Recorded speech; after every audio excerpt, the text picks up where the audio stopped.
Assalamualaikum warahmatullahi wabarakatuh. Selamat siang semuanya. Nama saya Sofanisa Aulia Rahman dari kampus UPI, jurusan Pendidikan Masyarakat.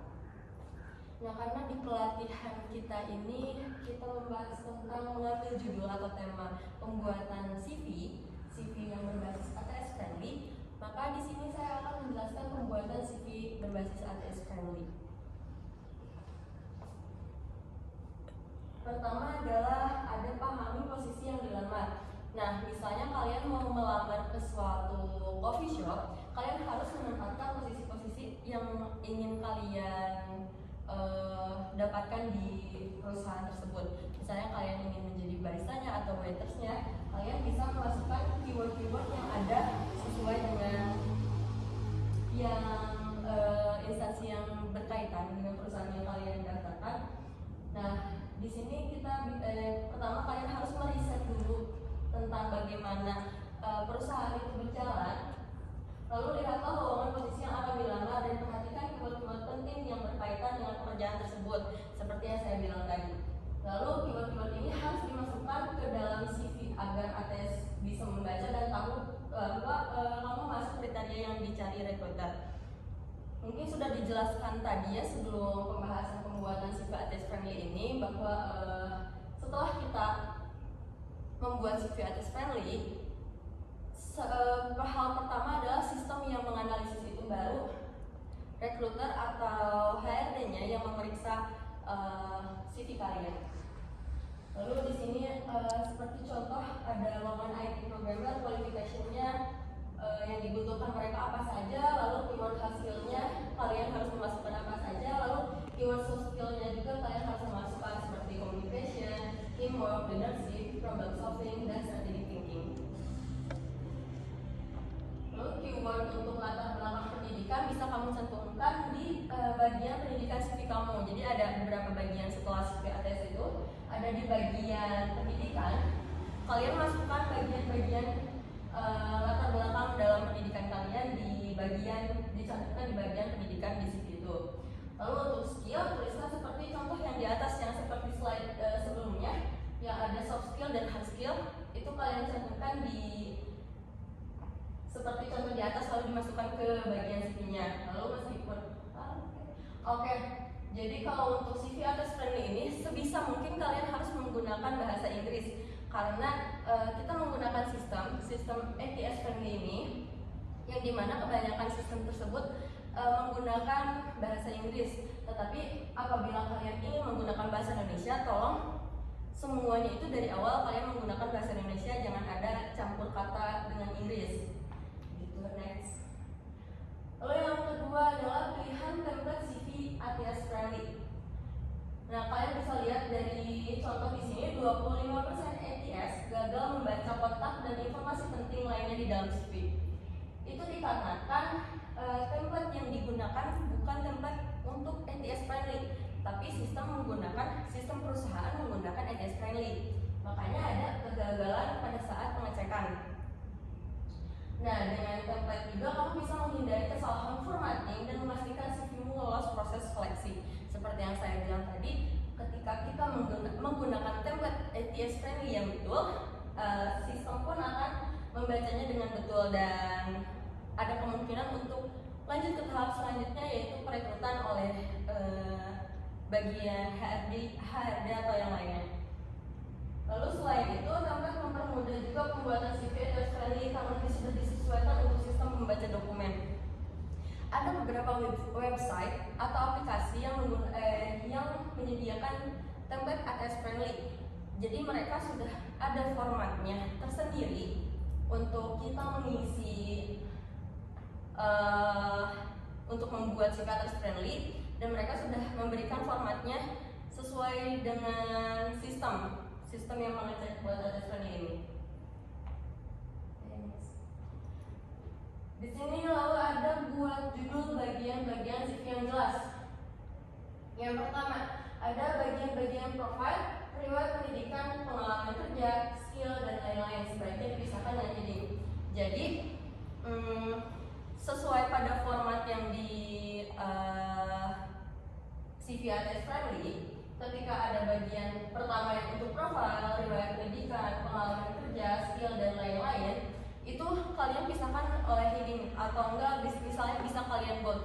Tapi biasanya kalau misalnya enggak kita bikinnya enggak manual, pakai website atau aplikasi, itu biasanya udah secara teratur, udah dari sananya mereka meng-heading sendiri, membold sendiri, memisahkan diri sendiri sesuai dengan format-format yang ada.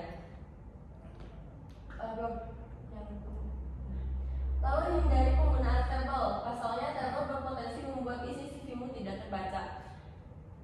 Kalau misalnya kalian membuat CV dari Word, itu kan bisa juga ya. Kalian membuat CV dari Word, tapi dengan format CV ATS friendly. Cuman ada beberapa mungkin yang menggunakan tabel untuk terlihat rapi. Nah, itu sebaiknya tidak digunakan atau dihindari juga penggunaan tabel karena berpotensi untuk membuat CV-mu tidak terbaca oleh sistem ATS friendly. Lalu yang selanjutnya adalah menurut Career Choice Guide, penulisan heading untuk CV ATS friendly harus standar dan sederhana. Maksudnya jadi tidak too much dalam penjelasannya, hanya menjelaskan rincian-rincian yang detail-detailnya saja, tidak perlu dirincikan semerinci mungkin, hanya kayak kalian menunjukkan soft skill kalian, hard skill kalian, tujuan kalian melamar ke situ apa, dan tidak harus menjelaskan terlalu dalam mengenai kalian. Lalu selain itu gunakan bahasa Inggris karena ya saat ini kebanyakan hanya bisa membaca bahasa tersebut. Seperti yang saya jelaskan tadi, karena kita menggunakan sistem, jadi kebanyakan sistem membaca bahasanya adalah dengan bahasa Inggris. Tetapi kalau misalnya si perusahaan yang tidak memakai sistem tapi mengharuskan pakai CV ATS friendly, kalian juga bisa menggunakan bahasa Indonesia, tapi full, nggak boleh kayak campur-campur kayak gitu. Next. Nah, ini ada heading yang benar dan heading yang salah. Tadi kayak pemisahan dari si format-format CV-nya, ada profile, kontak, education, work experience, skill. Tadi juga udah dibilang pas di slide sebelumnya bahwa jangan CV ATS friendly harus sesederhana mungkin. Jadi nggak usah kalian menggunakan heading yang di sebelah kanan ini kayak CV kreatif kan suka pakai kayak about me, how to reach me, my study history, where I have worked, yang kayak gitu kalian nggak usah. Kalian harus langsung aja ke heading yang to the point dengan profile, kontak, education, work experience, sama skill. Lalu yang keempat di sini ada isi CV dengan informasi yang relevan, nggak usah mengada-ada, nggak usah yang nggak ada yang nggak pernah kalian lakuin atau skill-skill yang sebenarnya tidak kalian miliki tapi kalian masukkan. Kalau misalnya saya ingin melamar ke perusahaan industri makanan misalnya, tapi kalian memasukkan saya bisa menjahit, saya bisa ini, dan itu tidak masuk ke kualifikasi yang dibutuhkan oleh industri pangan tersebut. Jadi hanya masukkan informasi yang sesuai dengan kriteria yang diinginkan rekruter. Lalu jika tidak kemungkinan, ATS akan menganggap kualifikasimu tidak sesuai. Ya, karena ATS kan langsung memasukkan keyword-keyword yang dibutuhkan oleh perusahaan. Jadi ketika kalian memasukkan keyword di luar itu, mungkin sistem tidak akan CV kalian tidak akan lolos oleh sistem. Lalu selain itu pastikan juga tidak ada kesalahan pengetikan atau typo. Pasalnya banyak CV yang tidak lolos hanya karena ketidaktelitian saat mengetik. Pastikan kembali kalian baca kembali dari awal sampai akhir CV kalian, apakah ada typo sedikit atau tidak, itu harus segera dibenarkan ya. Karena 40% rekruter tidak meloloskan kandidat karena CV-nya mengandung salah ketik. Jadi jangan sampai kalian salah ketik dan tidak lolos hanya karena typo. Next adalah ganti font dengan yang bisa dibaca oleh ATS. Maksudnya yang font-font yang bisa dibaca oleh sistem. Font yang biasa digunakan adalah Calibri, Helvetica, Cambria, atau Georgia, Verdana, sama Arial. Arial tuh yang paling sering digunakan oleh template-template yang ada di website atau aplikasi mereka menggunakan font Arial ini. Nah, lalu terakhir, simpan dengan benar format file yang benar. Pastikan baca insert letter. Biasanya mereka menuliskan kirim CV-mu dengan file dokumen atau file PDF. Itu mungkin untuk memudahkan mereka dengan caranya mereka sendiri, karena perbedaannya mungkin di sini kalau misalnya dokumen itu mudah diedit, tampilan dokumen juga bisa dipengaruhi kompatibilitas versi Microsoft Word, lalu lebih mudah terbaca oleh mayoritas sistem ATS. Lalu ada yang PDF, tidak mudah diedit saat sudah disimpan, tampilan dokumen lebih konsisten, bisa tidak terbaca di beberapa ATS versi lama. Nah, kalau misalnya apa sih Microsoft Word ini? Emang tampilan dokumen pun bisa berubah apabila Word kita berbeda dengan perusahaan. Kalau misalnya PDF mau kita buka dimanapun itu konsisten, tidak akan berubah. Next. Oke, lanjut. Ini adalah lakukan tes. Ada beberapa tes online di website yang mereka menyediakan seleksi tes online CV ATS kalian. Jadi CV-mu juga bisa dites melalui website situ untuk melihat apakah ini sudah lolos apa tidak. Setidaknya mereka kayak memberikan petunjuk apakah CV-mu sudah layak untuk dikirimkan kepada perusahaan atau belum. Nah, pastikan CV-mu ini bisa terbaca ATS tester, lalu mudah dibaca manusia, sesuai format yang ATS friendly, lalu tidak ada typo. Oke, hal terakhir adalah jangan lupa juga untuk cek kembali CV-mu. Pastikan sesuai dengan panduan hal-hal yang boleh dan tidak boleh dilakukan di samping. Oke, di sini ada hal yang boleh dan hal yang tidak boleh dicantumkan di dalam CV ATS friendly. Hal yang diperbolehkan yaitu menggunakan keyword-keyword yang relevan. Seperti yang saya jelaskan tadi, keyword-keyword yang relevan adalah keyword-keyword yang nyambung dengan apa posisi yang kita inginkan dalam perusahaan itu.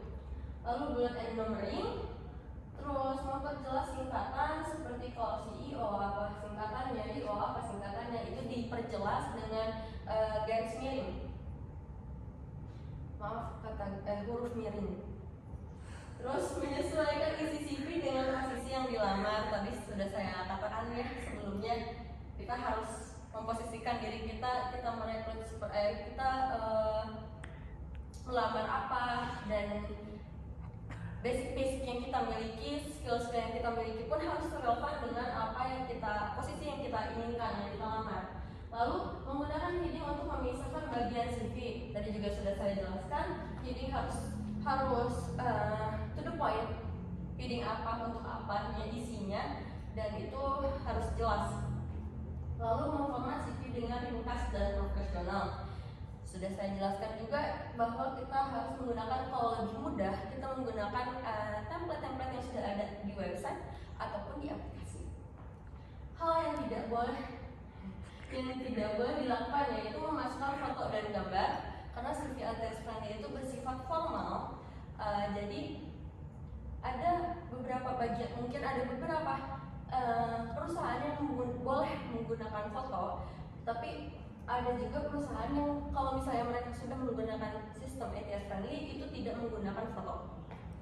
Lalu menggunakan icon dan bagan. Kalau di CV kreatif biasanya kita menggunakan icon atau bagan untuk memperindah CV kalian, tapi kalau di CV ATS friendly ini kalian tidak membutuhkan itu semua. Lalu hanya menggunakan singkatan ini tidak boleh dilakukan juga, kayak CEO, PPC, terus IO. Kalian cuma mencantumkan itunya doang, tapi tidak memperjelas gitu si singkatan itu apa artinya.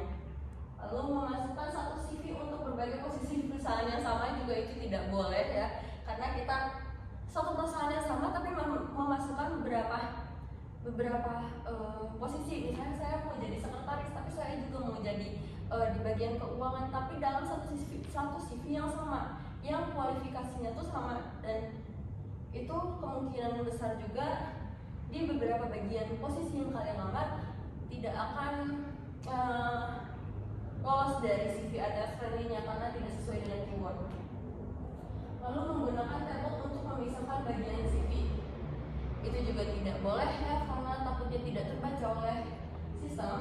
Dan yang terakhir, menggunakan desain yang unik dan kreatif. Itu juga tidak, karena CV ATS friendly ini menggunakan kata-kata yang sederhana dan juga menggunakan tampilan yang sederhana agar mudah terbaca oleh sistem.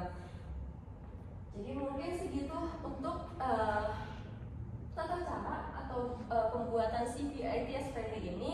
Semoga bermanfaat buat kalian. Untuk selanjutnya ada pematerian tentang praktek untuk pembuatan CV yang sudah saya jelaskan tadi. Terima kasih, semoga bermanfaat. Wassalamualaikum warahmatullahi wabarakatuh.